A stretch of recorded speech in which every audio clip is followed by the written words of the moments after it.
The Utah Department of Health gives daily updates on COVID-19 cases, but they haven't posted much online. Fox 13's Max Roth looked into it and joins us with the story of a big change. What did you find out, Max? Yeah, a really welcome change, Kelly and Bob. When I started looking at how people were doing in Utah compared to neighboring states, I realized I could find a whole lot more information about Coloradans and Nevadans than I could about Utahns.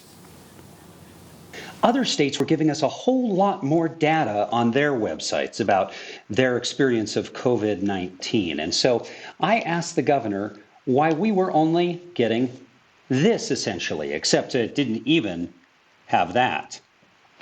And here's what he said. Is that something that is going to change?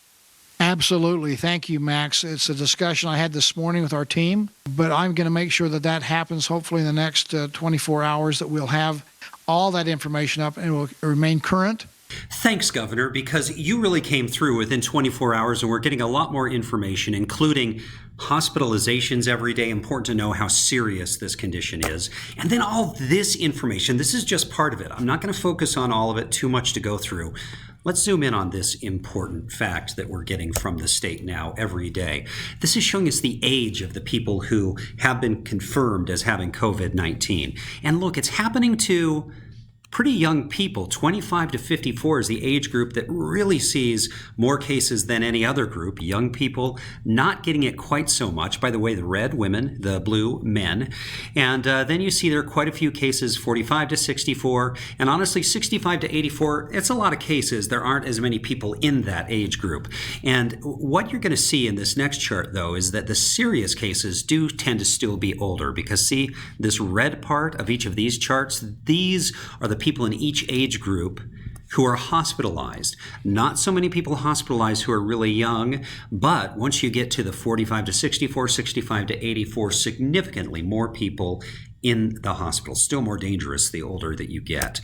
And I wanted to point out a couple of things that we're seeing today, because we have a couple of counties, Utah County being one of them, that haven't really had a big problem until just recently, and it's been spiking. Look how fast cases have been increasing there. Now, Davis County was a hotbed for a while. Davis County has 93 cases. Utah County is catching up. And Utah County doesn't have strict rules right now, just recommendations. Similarly, Washington County has just seen a huge spike from the last 2 days up until what they're reporting today, 24 cases. They also don't have really strong rules put in place there. They say that people are strongly encouraged to follow the guidelines. All right. Now, you guys were talking about Davis County implementing stricter rules. Utah County is really catching up with Davis. Now, Utah, as a state, has not instituted strict statewide rules for residents to follow, instead focusing on directives, strong suggestions. But it's counties that are setting the more firm guidance, the rules that have to be followed. Live in the newsroom, Max Roth, Fox 13 News, Utah.